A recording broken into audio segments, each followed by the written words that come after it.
Dear friends, आपके सामने प्रश्नावली 6.5 का क्वेश्चन नंबर 13 है। कक्षा 10 गणित प्रश्नावली 6.5 जैसे कि आपके सामने स्क्रीन पर है और ये क्वेश्चन नंबर 13 है, 13वां क्वेश्चन है। इस 13वें क्वेश्चन को हल करना सीखेंगे। 13वां क्वेश्चन में क्या है, एक त्रिभुज ABC जिसका कोण C समकोण है, यानी एक त्रिभुज है ABC जिसका जो कोण है C वो समकोण है कि भुजाओं CA और CB पर क्रमशः बिंदु D और E स्थित है, यानी D और E स्थित है। सिद्ध कीजिए कि AE square plus BD square equal to AB square plus DE square होगा। ठीक है, तो सबसे पहला काम क्या करना है, आपको एक त्रिभुज बनाना है। क्या बनाना है? त्रिभुज। और ऐसा त्रिभुज बनाना जो समकोण है। समकोण यानी जो 90 अंश का कोण बनाए, जो क्या करे, 90 अंश का कोण बनाए। तो एक त्रिभुज ड्रा करेंगे जो 90 अंश का कोण बना रहा हो, यानी समकोण त्रिभुज हो। इस तरह से आपको एक त्रिभुज ड्रा कर लेना है। ठीक है, तो यहां पर एक त्रिभुज ड्रा करेंगे जो 90 अंश का कोण बनाए। ठीक है, तो मैंने यहां पर एक त्रिभुज ड्रॉ किया है। इस त्रिभुज देखेंगे, इस त्रिभुज को, इस त्रिभुज में देखेंगे क्या है, ये 90 डिग्री का कोण बना रहा है, नहीं 90 अंश का कोण बना रहा है। ठीक है, यहां पर समझेंगे और इसका हम नामकरण कर सकते हैं। नामकरण क्या करना है, हमको ध्यान में रखते हुए ये करना है, इसका नाम है ABC, लेकिन जो कोण C है वो समकोण, यानी ये वाला कोण C है। बाकी आप A और B कहीं भी लिख सकते हैं, यहां A लिखेंगे तो यहां B लिखेंगे। ठीक है, और ये वाला कोण समकोण है, यानी 90 अंश का कोण बना रहा है। 90 अंश का कोण बनाएगा तो उसको इस तरह से दर्शाया जाता है। अब आगे समझना है, आगे कह रहा है कि भुजाओं CA देखेंगे कौन सा, ये वाला, और CB मतलब इस वाले पर। ए बिंदु CA पर D है, यानी यहां पर D दर्शा दीजिए, यहां पर D है। ठीक है, और CB पर आपका E है, तो यहां CBA है, यहां पर E दर्शा दीजिए। ठीक है, यहां पर E है। अब हम क्या करेंगे, इन दोनों को मिला देंगे, तभी हम आगे का पॉइंट्स जो है वो सिद्ध कर पाएंगे, अन्यथा सिद्ध नहीं कर पाएंगे। तो इस दोनों पॉइंट को हम क्या कर देंगे, आपस में ऐसे मिला देंगे। ठीक है, इन दोनों पॉइंटों को हमें आपस में क्या कर देना है, मिला देना है। तो मिला देंगे। ठीक, इन दोनों पॉइंटों को आपस में हमको मिला देना है। ठीक है, तो इस तरह से इनको हमें मिला देना है। इस तरह से हम इनको आपस में क्या कर देंगे, मिला देंगे। ठीक है, आपस में इनको टच कर देना है। इस तरह से हम इनको आपस में टच कर देंगे, यानी मिला देंगे। इससे क्या होगा, जब इनको हम आपस में मिला देंगे,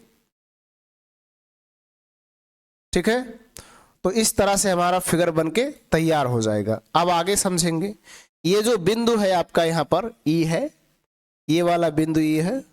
ठीक है, कोई दिक्कत नहीं है, यहाँ पर ये D है, यहाँ पर E है। अब इसको हमें इस बात को सिद्ध करना है। तो सबसे पहले हम यहाँ क्या करेंगे, हल डालेंगे, और हल डालने के बाद लिख देंगे दिया है। क्या है, दिया है।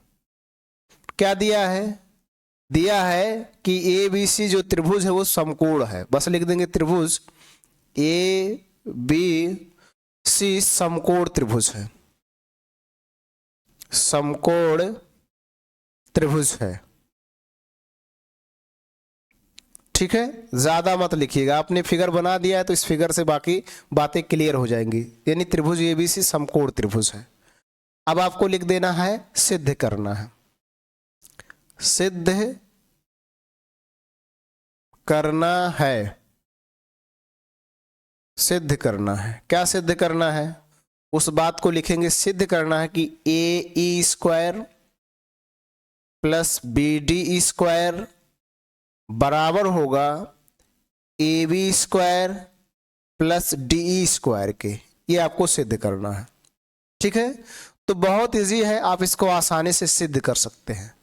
अब यहां लिखेंगे अब यहां पर देखेंगे दो त्रिभुज बन रहा है, दो समकोण त्रिभुज बन रहा है।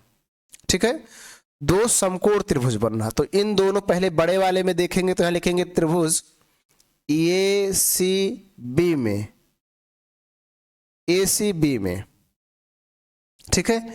ए सी बी में देखेंगे तो जो कोण सी है आपको 90 डिग्री है, 90 अंश का, ऐसा आपके क्वेश्चंस में दिया है, ठीक है। तो जब कोई भी कोण समकोण होगा तो हम लगाएंगे पाइथागोरस प्रमेय, तो यहां लगा देंगे पाइथागोरस प्रमेय। क्या यूज करेंगे? पाइथागोरस प्रमेय, पाइथागोरस प्रमेय से, पाइथागोरस प्रमेय से। पाइथागोरस प्रमेय क्या कहता है? कर्ण का वर्ग होगा बराबर किसके? लंब के वर्ग धन आधार के वर्ग, लंब के वर्ग धन आधार के वर्ग, ठीक है। तो यहां पर देखा जाए तो कर्ण हमेशा 90 डिग्री यानी 90 अंश के सामने का जो होता है वही कर्ण होता है। तो कर्ण कौन होगा? ये वाला होगा, ये वाला बड़े वाले त्रिभुज में देख रहे हैं तो ए बी होगा, ठीक है। तो हम यहां पर लिखेंगे ए बी स्क्वायर, यानी ए बी का स्क्वायर लिख देंगे बराबर, आगे फिर से समझेंगे लंब कौन होगा? ये जो खड़ी वाली लाइन है, यानी सी ए कहें या ए सी कहें, ठीक है। सी ए कहें या ए सी कहें, तो सी ए कहेंगे इसको, तो यहां पर हो जाएगा सी ए स्क्वायर, ठीक है, प्लस आगे समझेंगे, यहां पर आगे समझा जाए आधार क्या होगा? तो आधार आपका होगा बी सी, यानी ये नीचे वाला लाइन, तो यहां लिख देंगे बी सी स्क्वायर, यहां पर हो जाएगा बी सी स्क्वायर।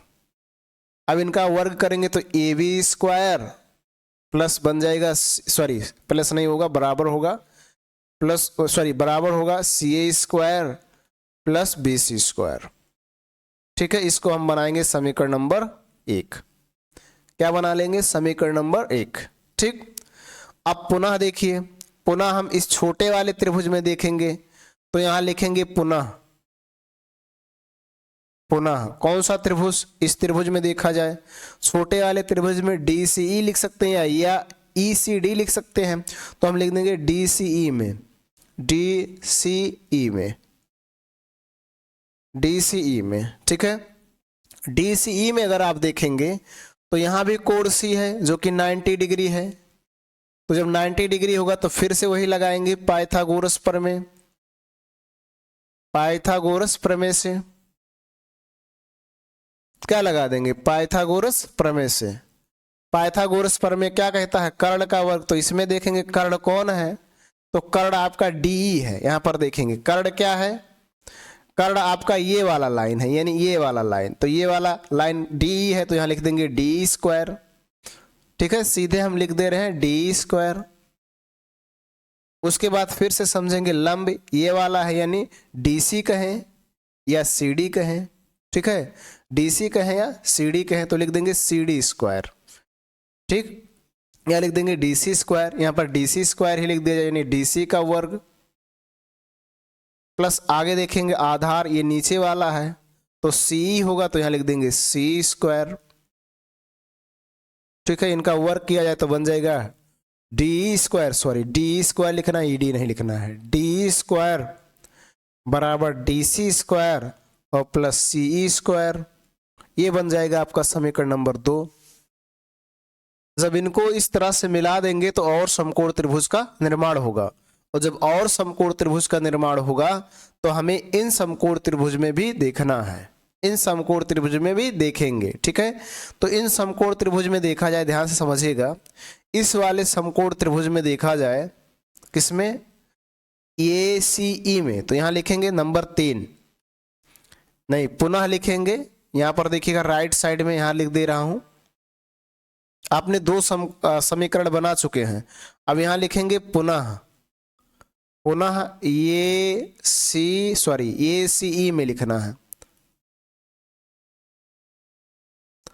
पुनः लिखेंगे त्रिभुज ए सी ई में, ए सी ई में देखेंगे तो कोण आपका सी 90 डिग्री है, फिर से आप पाइथागोरस प्रमेय लगाएंगे तो लिखेंगे पाइथागोरस प्रमेय से, पाइथागोरस प्रमेय से, ठीक है।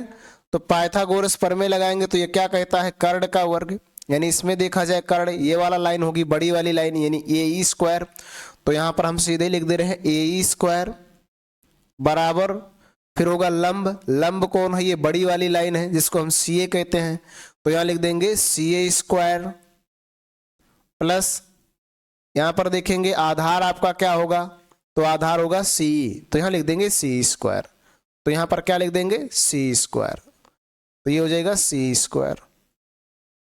ठीक है, ये बन गया आपका समीकरण नंबर 3। ठीक, आपने समीकरण 3 बनाया। आप पुनः देखेंगे, फिर से एक बार देखेंगे इस त्रिभुज में, यानी इस वाले त्रिभुज में बी सी डी में, तो लिखेंगे त्रिभुज बी सी डी में, पुनः त्रिभुज बी सी डी में।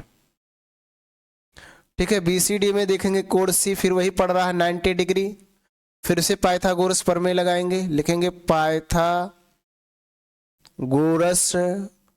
प्रमेय से, पाइथागोरस प्रमेय से। पाइथागोरस प्रमेय क्या कहता है, कर्ण का वर्ग, कर्ण कौन है, बीडी है, तो यहां लिख देंगे बीडी स्क्वायर,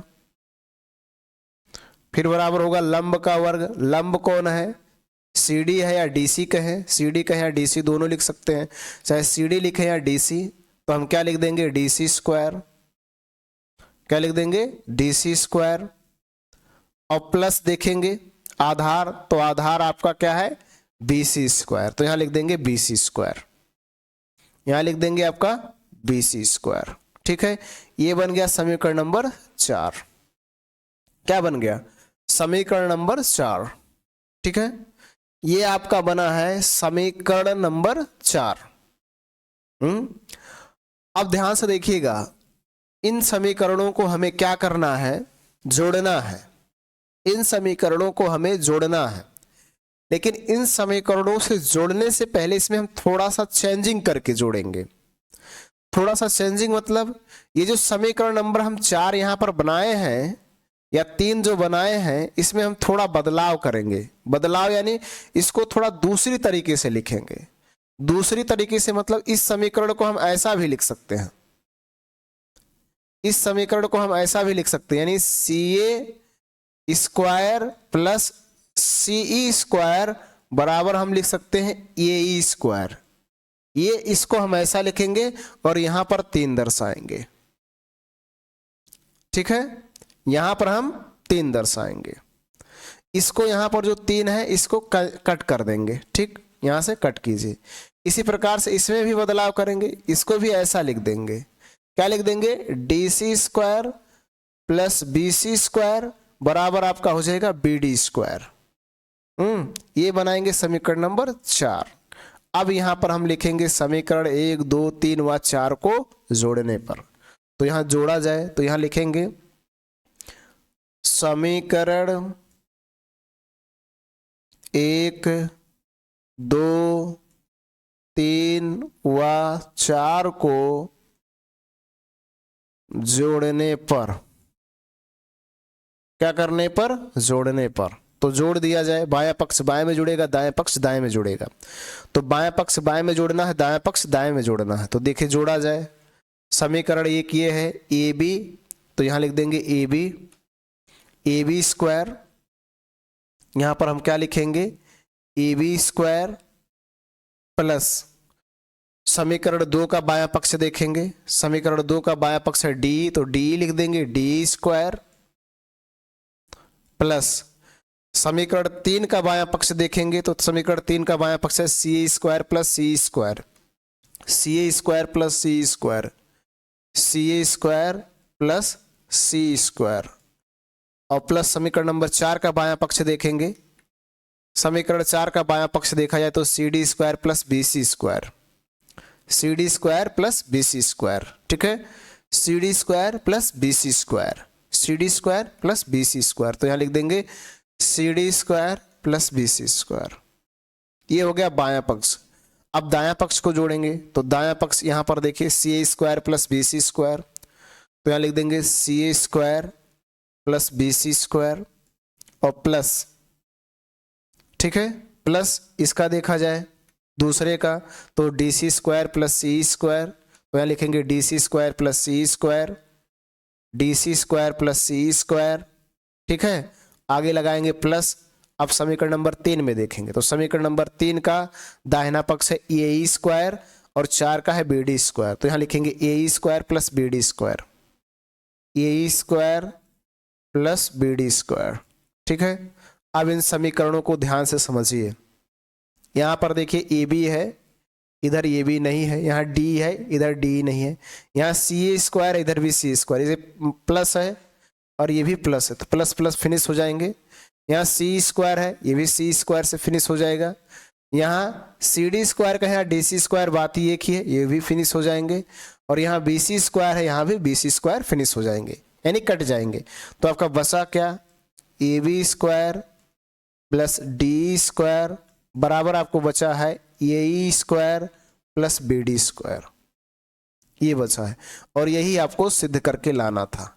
यहाँ पर सिद्ध करने वाले में देखिए आपको यही लाना था, A square plus B D square, A B square plus D square, यानी आप चाहे इसको पहले ले या इसको ले, कोई बात नहीं है, सेम बात है। A B square plus D square, A square plus B D square, ये आपको लाना था और ये आप ला चुके हैं, तो यहाँ लिख देंगे प्रूव्ड, यानी इति सिद्धम या प्रूव्ड। इस प्रकार से आप इसको आसानी से सिद्ध कर सकते हैं, सरल कर सकते हैं, हल कर सकते हैं।